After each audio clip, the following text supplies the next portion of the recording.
മമ്മൂക്കയുടെ കർബോജസ് എന്ന് പറയുന്ന ഇനി മലയാളികളുടെ മനസ്സിൽ നിന്ന് ഒരിക്കലും മാറാത്തത്ര സ്ട്രോങ് ആയി മുദ്ര ഒത്തിച്ച അങ്ങനെ ഒരു പടത്തിനകത്ത് ഒരു ഭാഗമാകാൻ കഴിഞ്ഞതിൽ എനിക്ക് വലിയ സന്തോഷമുണ്ട്. അതിൽ ഒരു വില്ലൻ ഗ്യാങ്ങിൽ അതിനൊരു വില്ലന്മാരുടെ ഒരു പ്രധാനപ്പെട്ട ഒരാളായിട്ട് അഭിനയിക്കാൻ കഴിഞ്ഞതിൽ വലിയ ഒരു സന്തോഷമുണ്ട്. പ്രത്യേകിച്ച് മമ്മൂക്കയായിട്ട് ഒരു കോമ്പിനേഷൻ സീൻസ് മറക്കാൻ പറ്റില്ല. കാരണം മമ്മൂക്കയായിട്ടുള്ള കോമ്പിനേഷൻ സീൻസൊക്കെ നമുക്ക് ചെയ്യാൻ നേരത്ത് ഭയങ്കര സ്വാഭാവികമായിട്ടും എല്ലാവർക്കും എന്ന പോലെ എനിക്ക് ഭയങ്കര ടെൻഷൻ ഉണ്ടാവും.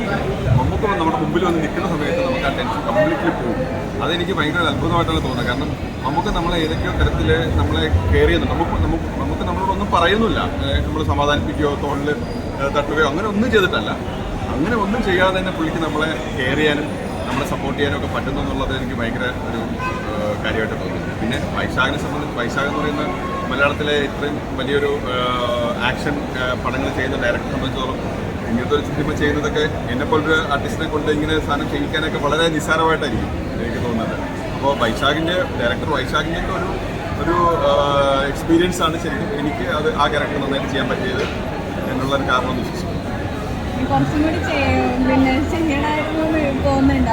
ആ സിനിമ കണ്ടു കഴിഞ്ഞപ്പോൾ എനിക്ക് ഒരു സീനും കൂടെ ഉണ്ടായിരുന്നെങ്കിൽ എന്നൊക്കെ തോന്നിയിട്ടുണ്ടായിരുന്നു. കുറച്ചും കൂടി ഉണ്ടായിരുന്നെങ്കിൽ അത് നമുക്ക് ഒരിക്കലും നമ്മുടെ ആഗ്രഹം അവസാനിക്കില്ലല്ലോ. നമുക്ക് എത്ര കിട്ടിയാലും പിന്നെ വേണം എന്നുള്ള ഒരുപാട് ആൾക്കാർ.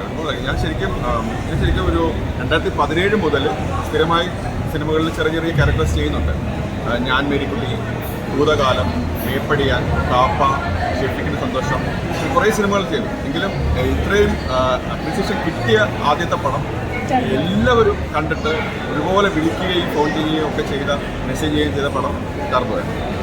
ഇപ്പോൾ മമ്മൂട്ടിക്കെതിരെയും ടർബോനെതിരെയും ഡീഗ്രേഡിംഗ് രീതിയിൽ ഒരുപാട് പ്രശ്നങ്ങൾ നടക്കുന്നുണ്ട്. അതിനെക്കുറിച്ച് എന്താ ചേട്ടൻ്റെ അഭിപ്രായം? അത് ഒരു വളരെ ടർബോയ്ക്കെതിരെ നടക്കുന്ന ഒരു ഡീഗ്രേഡിംഗ് എന്ന് പറയുന്നത് വളരെ ആസൂത്രിതമായിട്ടുള്ള ഒരു ഡീഗ്രേഡിംഗ് ആയിട്ട് എനിക്ക് തോന്നിയിട്ടുണ്ട്. പക്ഷേ അത് ഒട്ടും ഫലം കണ്ടില്ല. അത് പടം നല്ലതാണെങ്കിൽ മലയാളികൾ സിനിമ കാണും. പടം മോശമാണെങ്കിൽ നമ്മളിനി എന്തൊക്കെ ചെയ്തിട്ടും ജനങ്ങൾ കാണില്ല. അപ്പോൾ ഇത് സിനിമയുടെ മെറിറ്റ് കൊണ്ടാണ് സിനിമ ഓടുന്നത്. പിന്നെ നമുക്കൊരിക്കലും എത്ര നമുക്ക് ഹേറ്റേഴ്സ് ശ്രമിച്ചാലും നടക്കാത്ത ഒരു കാര്യമാണ് മമ്മൂക്കയെ മലയാളികളുടെ മനസ്സിൽ നിന്നും മാറ്റുക എന്നുള്ളത്. മമ്മൂക്കയെ എപ്പോഴും അംഗീകരിക്കുന്ന എല്ലാവരും അംഗീകരിച്ചു കഴിഞ്ഞാൽ മമ്മൂക്കയും ലാലേട്ടനും ഒക്കെ പോലെയുള്ള ആർട്ടിസ്റ്റുകളെയൊന്നും നമ്മളുടെ നിത്യജീവിതത്തിൽ നിന്ന് പോലും മാറ്റാൻ പറ്റാത്ത ആൾക്കാരാണ്. അവരെയൊന്നും തകർക്കാൻ ഒരു ഹേറ്റ് ക്യാമ്പയിനും കഴിയില്ല എന്നാണ് എനിക്ക്